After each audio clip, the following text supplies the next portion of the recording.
Hello, welcome to another edition of the Front Row Roundtable Show presented by Ralphie's. Thank you very much for being here. Joining me this week, Big John Malkowski, St. John's Radio Network, and back in the U.S. of A., Mr. Marty Ben. Yes, sir. Glad to be back. How are you? The good thing is I know less about football than normal, so I might have more intelligent things to say than normal because when I watch, I know nothing, and I didn't watch anything for 2 weeks, so I know absolutely nothing. I was trying to see what he brought me back, and I don't see anything here. So. Well, you don't like cigars. Says who?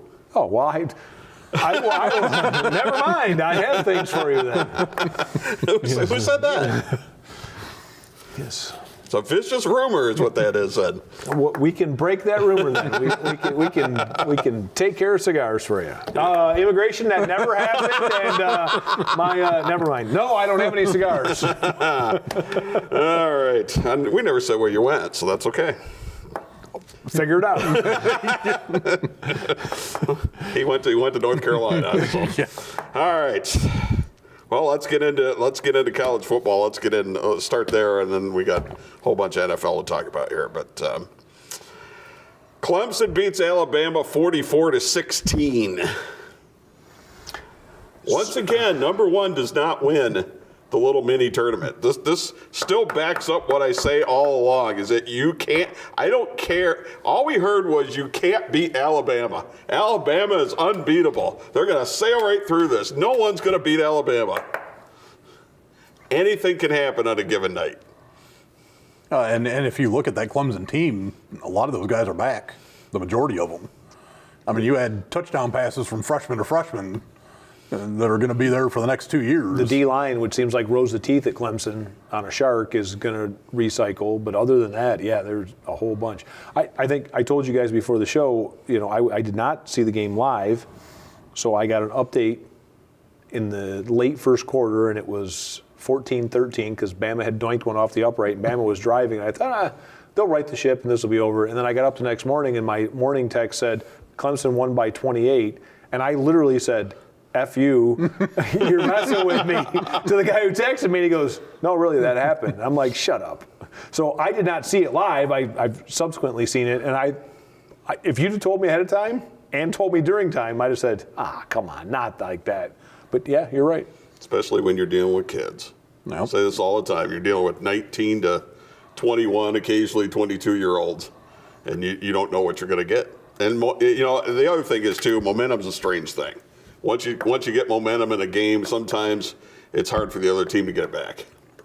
Well, I think in any athletic endeavor, the power of belief is very important. And if you believe you can do something, it elevates your game. And if you're not sure, your game kind of muddles in mediocrity. And if you have self-doubt, you very quickly drop off at all levels.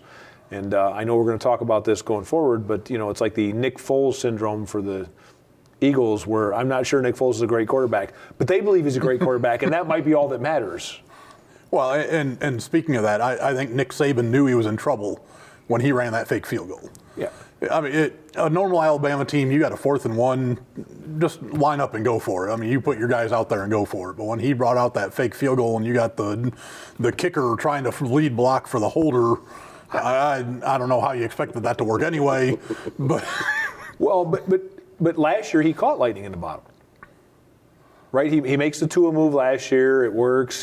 And the same thing. I think he knew that game was on the ropes and it was time to do something. And he looked at it and went, I'm going to try it again. And it didn't work. And now we all scratch our head and go, is this the end of the dynasty? And people overreact. And I mean, stop it. He's still recruiting like a fiend, and there's more talent there than almost anywhere else, and it'll be fine.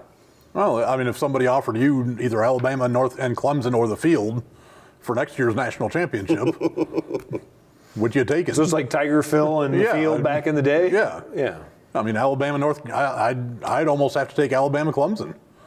Both quarterbacks are going to be back. Recruits are coming in. It's funny that you mentioned you mentioned if you believe you can win, you can do a lot of things. I'm a big one on visualization. Yeah. I think if you could see it beforehand. Yeah. People talk about game plans and whatever, and I think and you and I talk about this a lot after the show in the parking lot. It's funny, we have these odd conversations about kids. And yet if you're in the film room and half the kids are staring up at the ceiling because they're like, what in the heck is this coach talking about? That's never going to work. That part of the game plan is defeated on Monday before a Friday night football game in high school. And I can't imagine at any level, in fact, when we talk about the NFL later in the show, I really believe it's no different in the NFL where there are professionals there going, that has no chance of working, and already rolling their eyes. And like if the coach can't, and I'm not saying sell it, but if he can't create the idea that it has a chance of success, it's done. And I think that's what you're talking about. Did you ever hear Kirk Gibson, though, talk about visualization? Yeah.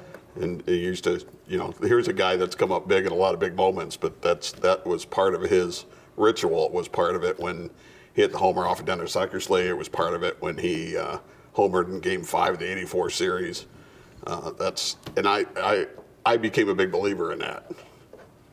I think anything that creates the idea that you can accomplish something that you might have otherwise been unsure of is a fantastic benefit in every aspect of life, not just athletics. What happens if this keeps end up being Clemson and Alabama every year? Sometimes I want to push him off his chair. Right here on the air, I want to No, push seriously, I'm serious. Because this is I don't know. I don't know how you stop it, other than Nick Saban retiring or Dabo Sweeney leaving. Well, or more vigorous drug testing might. I mean, there was a little.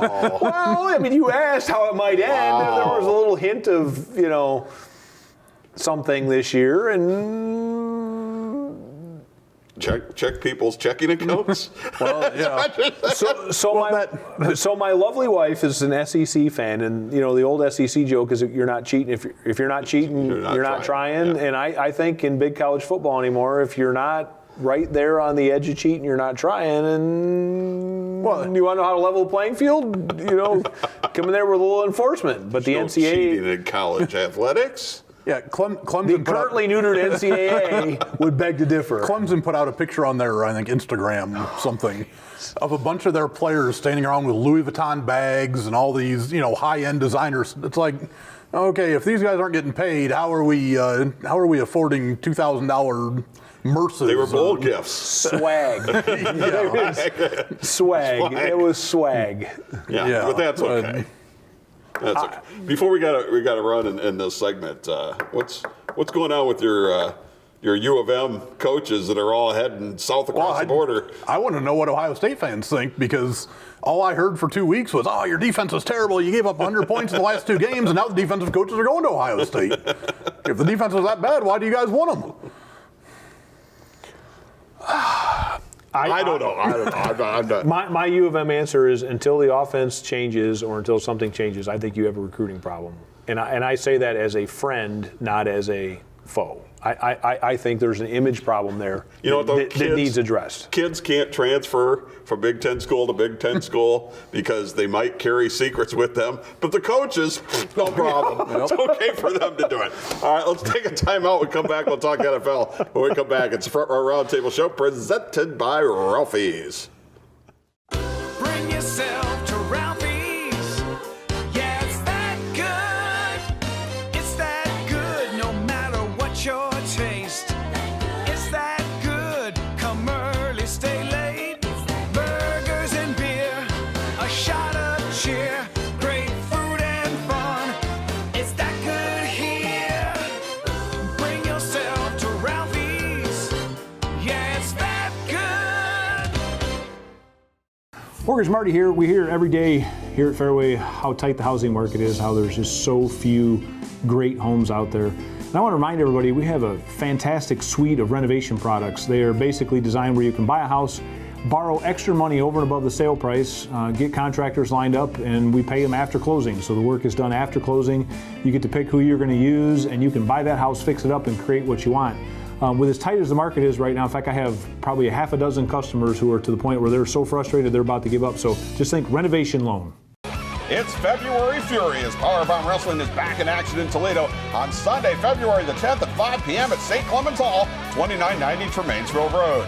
Unchained Brandon Day defends the heavyweight title against former champion, the amazing Nate Matson. Also, Madman Fulton, the Circus of Pain, Sexy Sean Casey, Malice, Ben Boone, Queen Amanada, and more in action.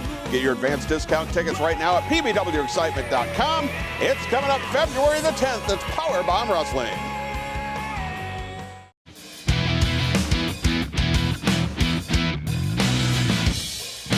All right, back we are. Front Row Roundtable show presented by Ralphie. Yeah, we should tape the in-between segments and show them on YouTube. Yes. Look, what we watch is good, but the in-between stuff, I mean, there'd be a lot of bleeping, but it'd be good. Not if we do a podcast. Sold. Like I need something else to do. Yes. Yeah, that's the only problem. All right, let's dig into the NFL here. I want to start with the Browns. I want to start with the coaching hire. That's been said very rarely in the past. He rolls his eyes already. Greg Williams does not get hired. Freddie Kitchens gets hired, the offensive coordinator. I know Browns fans have bought into this already because I already got into it on Twitter. But I knew that they were going to screw this up. What's the old movie line and head up there and kisses? I knew they were going to screw this up. But not only did Greg Williams go 5-3, they don't even keep him on the staff. Here's what I don't understand about the modern. It's like the desperation copycat league. Like if you're in the bottom half of the league, you have to do what anybody else. So the Rams get the hot young quarterback, right? Or So, hot young coach. And so now it's all about kissing your. Whatever you think your franchise quarterback, it's all about making sure he feels comfortable and loved and gets hugs and gets tucked in at night. Do I need to remind everybody that before Greg Williams took over as coach, the team was 3-36-1? Yeah, but and then they went 5-3. But part of that is Hugh Jackson's fault because he's really that awful. But Freddie Kitchens wasn't even the he was the interim offensive coordinator. Right. He's had 8 games as an offensive coordinator in his life. Right. And he's never been a head coach at any level. But don't. I think we all need to understand at this point in time in the league, it's either the GM sits down with the quarterback and then tries to figure out who he thinks can make the guy you paid way too much money to, because that's what drives your team, to make it worth what you already paid him, or you look at the quarterback and go, who should we hire as coach? Because that's basically what's happening in the NFL right now, and it's sort of pathetic and sad because it's not how it's actually worked. It's worked the other way where they hire some guy and they catch lightning in a bottle. But apparently, if you're a quarterback whisperer, you're not worth a crap ton of money on guaranteed contracts. And by the way, the ultimate coaching Hail Mary occurred this week in the desert in Arizona. So you can laugh at the Browns one, but the Cliff Kingsbury one makes the Browns one look semi. I mean, I'm not laughing at the Browns one, and I understand the thought process behind it. No, If you're a Lions fan, you know that just because you're a good coordinator does not make you a good head coach. Well, and he was a good coordinator for 8 games. It's the Todd Mitchell of offensive coordinators. He was never actually hired as an offensive coordinator. They gave him the job after the other guy. Mitchell. Wrong. Basketball player, not football player. You went 5-3. Why would you screw with it? Don't screw it. You found something that's working. Because Baker Mayfield wanted the other guy. The answer to your question is... Yeah, but something is up because a lot of these guys said, oh, yeah, I'm interested in the Browns job. But then when it came to time to interview, then, no, never mind. I mean, Bruce Arians said that. Josh McDaniels said it. And then when we are on record on this show, I am on record in this show of saying the front office there is a dumpster fire. Oh, ownership. And ownership. John Dorsey's been great. Okay, right. But surrounding him is... Nobody wants to deal with Jimmy Haslam. Okay, and So when it gets to that point and people have to talk to them, they're like, no thanks. Right. I mean, right? All of a sudden they're like, that's what I get to do every day? No bueno. Mayfield still could have had his guy. Kitchens could have been offensive coordinator. And that's what I thought. What they're doing. That's what I thought they would have done. That would have made them. It's a Browns-like decision because that would have made all the sense in the world. Leave well enough alone. Privately divide up the power where you run this, you run that. Personnel is still Dorsey, right? Nobody has too much power. We all work together. We figure it out and move along. No. Just don't get it. Don't agree with it. Don't get it. I understand the thought process, but it's a stupidly overmatched quarterback-driven league right now. And because of that, you hire coaches to see if the guy you already paid too much money to could be salvaged. That's what's going on right now. Now Greg Williams isn't even part of the organization. That's the part that really is bizarre. Cliff Kingsbury. Well, explain that one. You can't. You cannot logically. For those who are not familiar with it. Cliff Kingsbury is now the coach of the Arizona Cardinals, and he got fired from his college job for being okay. But because he happened to have Johnny Football and Patrick Mahomes and but he couldn't even win with Patrick Mahomes in college. And who's the flunky from the Davis Webb. Yeah. I mean, so he coached these other guys, and they all played up or whatever. So he ran his wide open offense in a defenseless league. But he still couldn't win. He had Baker Mayfield who left. He had Davis Webb who left, and then he had Patrick Mahomes and still couldn't win Patrick Mahomes. Did I read that right too? He's taken Bowling Green's Mike fired Jenks, coach? yeah. Talk about failing upwards. Wow. Get fired from Bowling Green, now you're an NFL coach. I've seen. Look, I read Dilbert 20 years ago, and nothing's changed, right? It's the Dilbert principle in coaching. It's like they are so desperate to catch lightning in a bottle. It's the Sean McVay or like why retread Arians? Well, because he's the quarterback whisperer, and we've committed way too much money to Jameis Winston. So Tampa Bay is gonna. And I think Bruce Arians is a good coach, but why do you do that? Because you pray that you can salvage that train wreck before it's too late. It is a train wreck. It is. And I think it's too late already. Now I'm with you, but they're just extending it by a year, right? I think so, yeah. From what I understand. If they give him a franchise contract, they're idiotic. There's so much of that. Idiotic. This is good because this takes the focus off of Oakland. No, it does not. It's just that until they have a home and whatever else, they're completely irrelevant. Oh, by the way, they're going to stink again next year. Yeah, we still don't know where they're going to stink next year. Yeah. Oh, no, they will stink. London. They will stink. No, You'll be able to smell it from here. We don't know where it'll they're be gonna west stink. of here, and the prevailing wind comes that way, so you'll be able to still smell the stench that is the Raiders from here. Yeah, but is it going to be west of here? Is it going to be Santa Clara? Is it going to be London? They're not playing in London. They could play in Vegas. Could play at the university. Okay. Well, they could. More things no one They cares could also about. play in the Glass Bowl. They could. No, there's nothing logical about that. There is something logical about actually playing in the town that you're going to move to. I don't think I'd want to be playing in Vegas in a domeless stadium. Actually, their new general manager admits that Gruden has the last say. So, Yeah. Well, at least the truth comes out. Well, it's because, he's a draft guy. He's not a general manager anyway. He's a talking head. yeah, but you can't say he doesn't know anything about the draft. Well, no, he knows about the draft. He knows about that. But And you got 3 first-round picks this year, 2 next year. I think that's not an awful idea. Well, you're either going to set the tone for 10 more years of mediocrity or change the tenor of the franchise very quickly. Because something's more than gotta, familiar with mediocrity being a Raiders fan. So, I'm still here. you'd embrace mediocrity right now. I'm still here. All right, let's get to the playoffs. We'll do that when we come back. So for our Roundtable show presented by Ralphie's. Bring yourself to Ralphie's.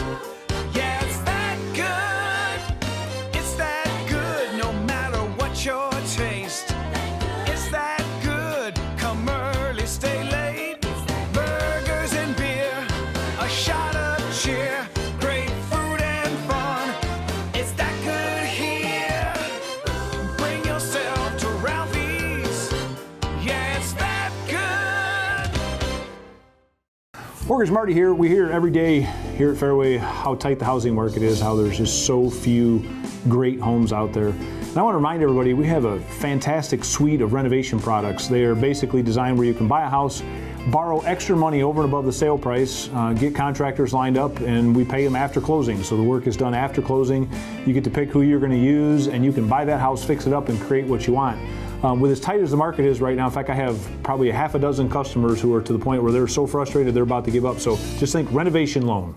Red Wing Shoes, a quality built to last, just like the legacy of service at your Red Wing Shoes dealer, North Reynolds at Bancroft in Toledo. Family owned and operated since 1982. 4 generations building a legacy of quality and service for years to come. Our sales staff has over 95 years selling and servicing Red Wing shoe products, and we have the largest selection of Red Wing shoes in Northwest Ohio. Irish Setter, Works, and our USA-made heritage shoes. In stock, no waiting. Red Wing Shoes, North Reynolds at Bancroft, where service, quality, and fit come first.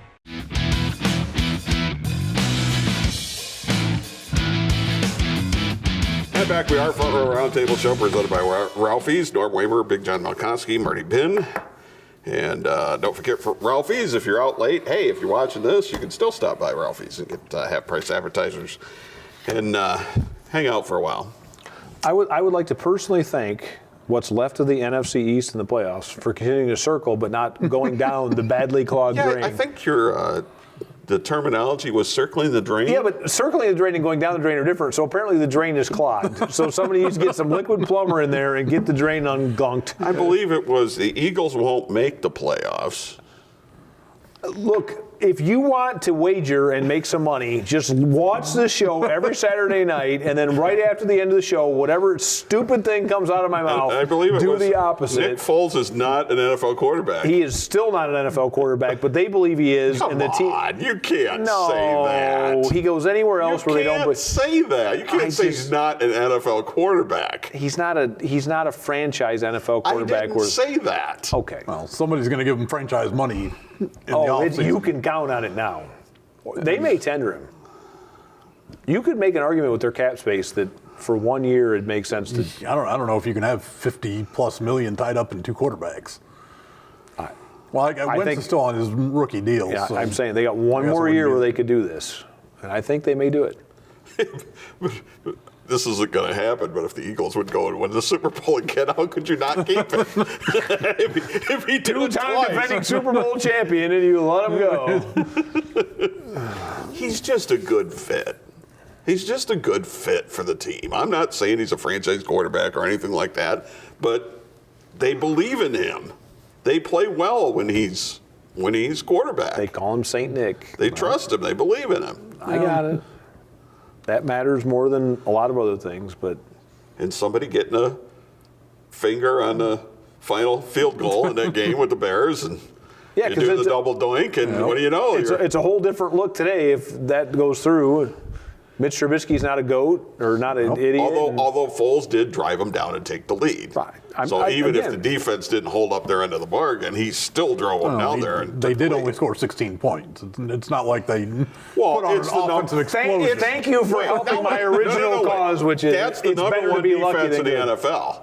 And he's done it in back-to-back years in the playoffs. He did it last year in the playoffs, beat the number one defense in the NFL. I do not know why he continues to be a Nick Foles apologist.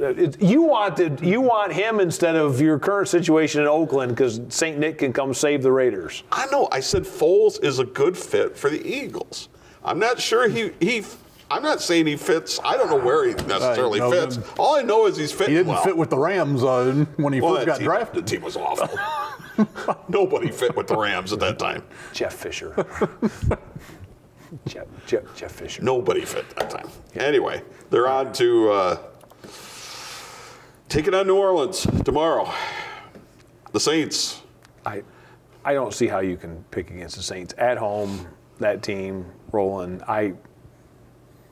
I see the way it could be done, and I can't make myself. The Eagles look like it's duct tape and baling wire right now. That's what I'm saying. It really does. The only good for them is their offensive line is healthy all the way for the first time all year. And he may have a little time, but I don't think it's enough. Yeah, that Saints offense is just rolling right now, and having a week off, everybody gets healthy. Get to watch all that film. Drew Brees, yeah. Going back to last week, the Colts beating Houston. Wasn't that the Houston team that was the fastest rising? Since we're picking on people's past things, how good the Houston was for a while? Yeah, they looked awful. I don't think they looked awful. I think the Colts looked fantastic. Andrew Luck is getting the ball out at alarmingly fast rates, and when the ball comes out that quick, it's hard to play defense. Not just that, but he put the ball into some ridiculously tight windows in that game. I saw advanced metric that he's 2.5 or 3 times better than the second closest competitor on tight windows in the red zone. That his throws in the red zone of driving the ball into a window to your guy is so much better than everyone else. There's no one in second place. That's what makes a franchise quarterback. Yeah. Oh, yeah. That, and he got protected too. They didn't really touch him practically But when the whole ball's game. coming out that quick, it's hard to tee off a pass rush when on most downs the ball's just out of your hand. Well, but everybody kind of looked at that weird when they took a guard with the whatever that was, number 3 or number 4 pick in the draft. But Quentin Nelson has been just a monster in there. I mean, a rookie lineman makes All-Pro in his rookie season. Well, but They got the running back back 2.5 too, years so. ago, the Cowboys do the same thing with all those draft picks, and everyone's talking about how is Ezekiel Elliott good and is Dak, and it was the same thing. They had the best line in football and they didn't win a playoff game, but they won a bunch of games and were really good because they could do anything they want Of offensively. course, they played Kansas City earlier today. For all we taped this before that, and who knows, Casey might have blown it out. Who knows? But we will be able to tackle that next week. As are all the people that are come over and watching us now after the Rams blew out Dallas, which we don't know that's the case or not. But So I will say my biggest concern in that game is that the Rams play action keeps the Cowboys linebackers neutralized, and if the Cowboys linebackers can't run free and are on their heels a little bit, that team is in trouble. but you already know by now whether that occurred or not. Chargers in Baltimore, that game. Phillip Rivers was fun to watch in that game. Well, and I brought up last week that I was interested in seeing that game because the Chargers were the first team to get a second look at Lamar Jackson. And Lamar Jackson was what a difference a useless. week makes. That was a bad offense. Until they loosened up the defense in the fourth quarter. until they started playing prevent. Then he did a couple of things. But to me, they get no credit. That reminded me of what happened after everybody got film on Robert Griffin.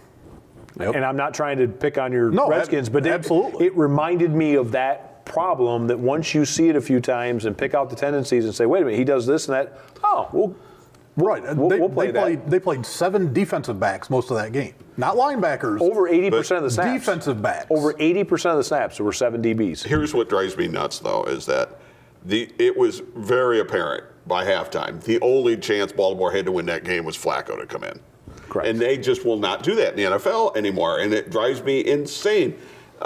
Baseball, if the starter doesn't have it that day, you bring in the backup. The NFL, they used to do that. Everybody used to have a pretty good backup. Redskins with Kilmer had Sonny Jurgensen, and you had, the Dolphins who ended up winning the one year with the backup quarterback with Earl for a number Morrall. of teams. And they don't do that anymore, and that's really too bad because that did not, and the fans were booing the crap out of them. Yeah. We're under a minute to go. The other game tomorrow, Chargers at New England. Does Rivers have a chance to pull this off? Absolutely. The Chargers are a great team. The only problem is it's New England. I mean, New England, you can look at them and say that they're not, you look at them on paper and they're not a good team. 10 seconds. Every single time someone counts them out, they defy the odds. I'm not prepared to do that. It'll be fun to watch. I think so. All right, guys, thanks. Appreciate it. Glad you made it back safely. All right, Saturday Night Live next. Powerbomb Wrestling coming your way at 2 a.m. You can't catch that. You missed the show or whatever, go to our YouTube channel and you can see it again. All right, Front Row Roundtable Show presented by Ralphie's.